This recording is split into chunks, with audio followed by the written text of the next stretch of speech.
सोचिए, हर x ray machine के अंदर एक जबरदस्त ताकत छिपी होती है। एक ऐसी ताकत जो हमारे शरीर के आर पार देख सकती है। लेकिन इसी ताकत में एक खतरा भी है।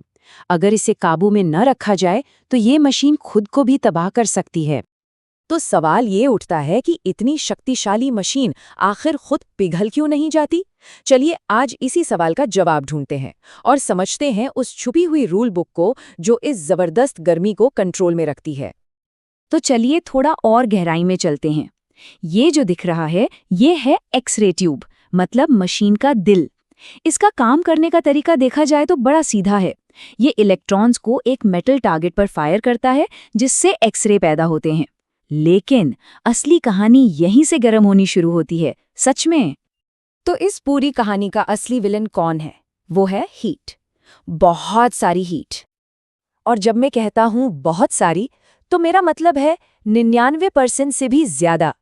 सोचिए, एक्सरे ट्यूब में जो भी एनर्जी इस्तेमाल होती है, उसमें से 99% से ज्यादा एक्सरे बनाने में नहीं, बल्कि सीधी सीधी गर्मी पैदा करने में चली जाती है।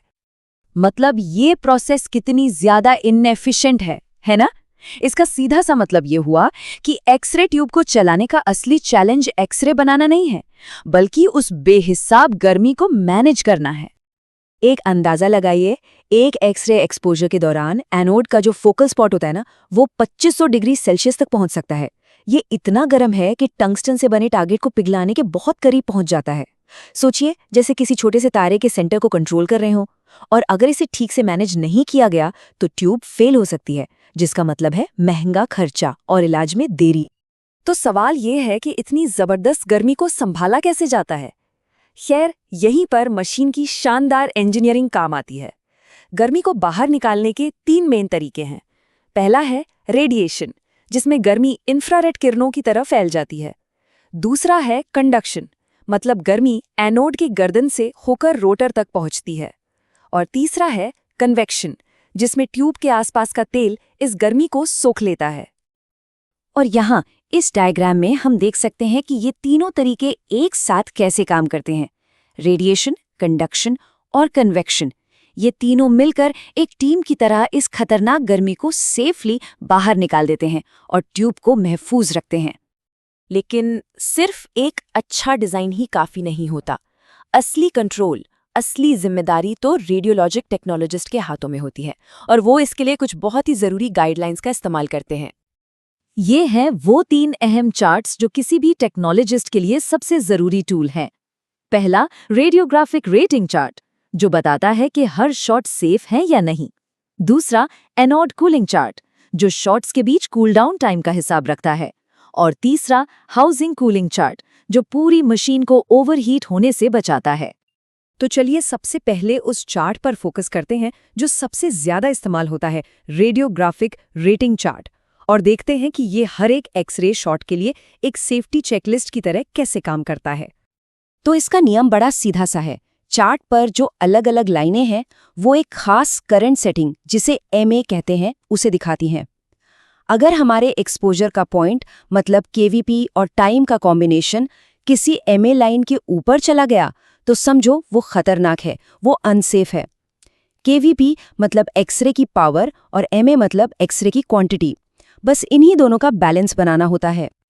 चलिए इसे एक असली उदाहरण से समझते हैं। मान लीजिए कि एक टेक्नोलॉजिस्ट को ये सेटिंग्स इस्तेमाल करनी है: 95 KVP, 150 MA और 1 सेकंड का टाइम। सवाल ये है, क्या ये सेफ है? तो इसके लिए हम सही चार्ट देखेंगे। एक्स एक्सिस पर हम 1 सेकंड पर जाते हैं और वाई एक्सिस पर 95 KVP ढूंढते हैं। अब हमें बस ये देखना है कि ये दोनों पॉइंट्स चार्ट पर कहाँ मिलते हैं। जैसा कि हम देख सकते हैं, ये पॉइंट 150 मिली एम्पियर वाली लाइन के काफी ऊपर है। इसका सीधा सा मतलब है ये एक अनसेफ एक्सपोजर है। अगर ये शॉट लिया गया तो ट्यूब को नुकसान होना पक्का है। ठीक है, अब एक दूसरा उदाहरण लेते हैं। इस बार सेटिंग्स अलग हैं। 125 KVP, 500 MA और टाइम सिर्फ 0.1 सेकेंड। यहाँ फोकल स्पॉट भी बड़ा है और एनोड भी ज्यादा तेजी से घूम रहा है, ताकि हीट को बेहतर तरीके से फैलाया जा सके। तो अब हम इन नई सेटिंग्स के हिसाब से सही चार्ट पर जाते हैं। 0.1 सेकंड और 125 kVp। इन दोनों को मिलाते हैं और इस बार नतीजा ये पॉइंट 500 मिलीएम्पियर वाली लाइन के ठीक नीचे है। मतलब ये कॉम्बिनेशन बिल्कुल सेफ है, ये शॉट लिया जा सकता है। लेकिन कहानी सिर्फ एक शॉट की नहीं है। एक अकेले एक्सपोजर को मैनेज करना तो एक बात हो गई, पर क्या होता है जब एक के बाद एक कई सारे शॉट्स लिए जाते हैं? उस जमा होती हुई गर्मी का क्या? और यहीं पर हीट यूनिट या HU का कॉन्सेप्ट आता है। ये बस एक तरीका है जिससे हर शॉट के बाद एनोड में जमा होने वाली गर्मी को मापा जाता है। और इस गर्मी को मैनेज करने में मदद करता है ये एनोड कूलिंग चार्ट। इसे आप मशीन के एनोड के लिए एक कूल डाउन टाइमर समझ सकते हैं। ये टेक्नोलॉजिस्ट को बताता है कि अगला शॉट लेने से पहले कितना इंतजार करना जरूरी है। जैसे एक उदाहरण देखते हैं। मान लीजिए कि 5 एक्सरे शॉट्स के बाद एनोड में 3 लाख से ज्यादा हीट यूनिट्स जमा हो गई हैं।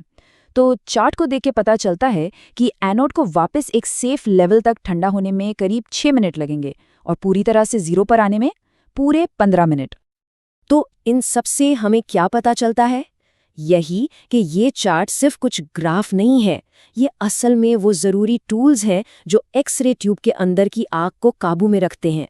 ये से एक खतरनाक चीज़ से एक सेफ और असरदार डायग्नोस्टिक टूल में बदलते हैं, जिससे मरीजों को सही देखभाल मिल सके। और ये हमें एक आखिरी सवाल पर लाके छोड़ता है। अगली बार जब किसी का एक्सरे हो रहा हो तो ये सोचने वाली बात है कि उस एक सेफ इमेज के पीछे कितनी सारी कैलकुलेशंस और कितनी एक्सपर्टीज लगी है। ये टेक्नोलॉजिस्ट का हुनर ही है जो इस पावरफुल टेक्नोलॉजी